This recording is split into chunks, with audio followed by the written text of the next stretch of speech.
ಅವ ಬಹಳ ದೊಡ್ಡ ಪಂಡಿತ ಹುಬ್ಬಳ್ಳಿಯ ಸಿದ್ಧಾರೂಢರ ಹತ್ರ ಹೋಗಿದನ. ಸಿದ್ಧಾರೂಢರು ಶಾಸ್ತ್ರ ಹೇಳಾಕತ್ತಿದ್ರು.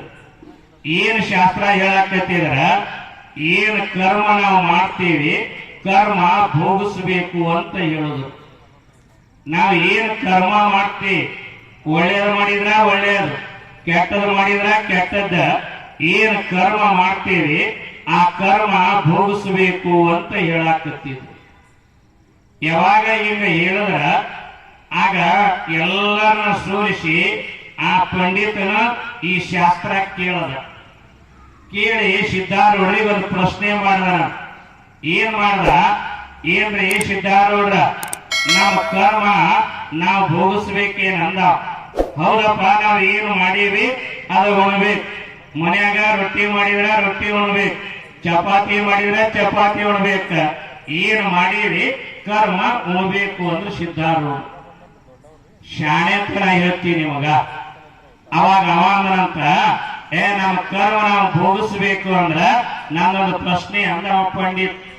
ಏನಂದ್ರೆ ಸಿದ್ಧಾರೂಢ, ಏನಿಲ್ಲ, ನನಗ ವಯಸ್ಸಿಗೆ ಬಂದಿರುವಂತ ಮಗಳದ, 18-20 ವರ್ಷದ ಮಗಳದಾರ. ನನ್ನ ಮಗಳು ಕೂಡ ನಾ ಲಗ್ನ ಆಗ್ಬೇಕಂತೀನಿ, ಬರ್ತದೇನಂತ ಕೇಳದ.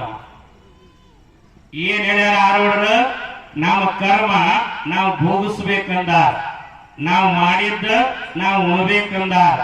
ಹಂಗಾದ್ರ ಆ ಕರ್ಮದ ಫಲವೇ ನನ್ನ ಮಗಳು ಕೂಡ ಲಗ್ನ ಆಗ್ತೀನಿ, ಅದಕ್ಕೆ ಹ್ಯಾಗ ಬರ್ತದೇನು ಅಂತ ಕೇಳೋದು. ಅಂದ್ರೆ ಇದು ಒಂದು ನಮ್ಮನಿ ಶಾಣ್ಯರೇ ನಮ್ಮಲ್ಲಿ. ಸಿದ್ಧಾರೂಢರ ಮೈಯೆಲ್ಲ ಬೆವತ್ತು ಹೋಯ್ತು.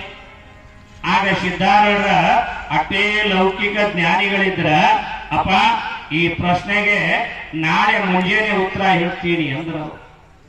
ಈ ಪ್ರಶ್ನೆಗೆ ಈಗ ಬೇಡ, ನಾಳೆಗೆ ಮುಂಜಾನೆ ಹೇಳ್ತೀನಿ ಅಂತ ಹೇಳಿ ಅದಕ್ಕ ಆ ವ್ಯಕ್ತಿಯನ್ನ ಮಠದಾಗ ಇಟ್ಕೊಂಡ ಹೊಟ್ಟುಂಬ ಊಟ ಮಾಡಿಸಿದ್ರ, ಮಲ್ಕೊಂಡ.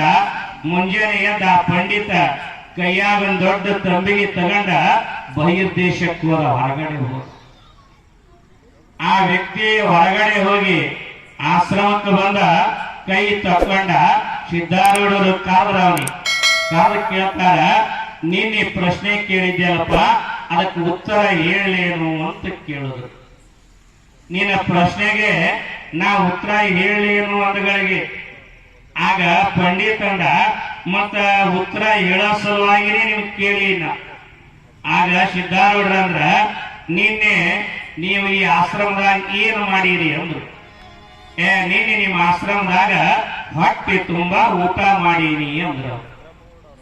ಮತ್ತ ಆ ತುಂಬಾ ಊಟ ಮಾಡಿರಿ ಅಂದ್ರ ಈಗ ಮುಂಜಾನೆ ಎಲ್ಲಿಗೆ ಹೋಗಿದ್ರಿ ಅಂದ್ರ, ಮುಂಜಾನೆ ಎದ್ದ ಕೈಯಾಗ ದೊಡ್ಡ ತಂಬಿಗೆ ತಗೊಂಡ ಬಹಿರ್ದೇಶಕ್ಕೆ ಹೋಗಿದ್ದೆ, ಹೊರಗಡೆ ಹೋಗಿದ್ದೆ.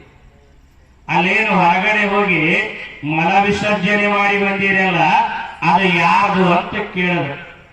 ನಿನ್ನೆ ಏನು ನೀವು ಉಂಡೀರಿ, ಆ ಉಂಡಿದ ಮಲಕ ಫಲವೇ ಇವತ್ತು ಕರ್ಮವಾಗಿ ಬಿದ್ದಾಗ ಅದನ್ನ ತಿನ್ನಾಕ ಬರ್ತಿದ್ರ ನಿನ್ನ ಮಗಳು ಕೂಡ ಲಗ್ನ ಆಗು ಪಂಡಿತ ಅಂದ್ರಂತ ಅವ್ರು. ನಾ ಇಂಥ ಮಾತುಗಳ ನಿಮಗೆ ಯಾಕೆ ಹೇಳ್ತೀನಿ ಅಂದ್ರ, ಇಂಥ ಪಂಡಿತರು ನಮ್ಮಲ್ಲಿ ಗೇಣ ಚೂಟಿಗೊಬ್ಬರ ಅದಾರ ನಮ್ಮಲ್ಲಿ. ನಿರ್ಮಲ ಮನಸ್ಸು ಹೂವಾಗಿದ್ದರು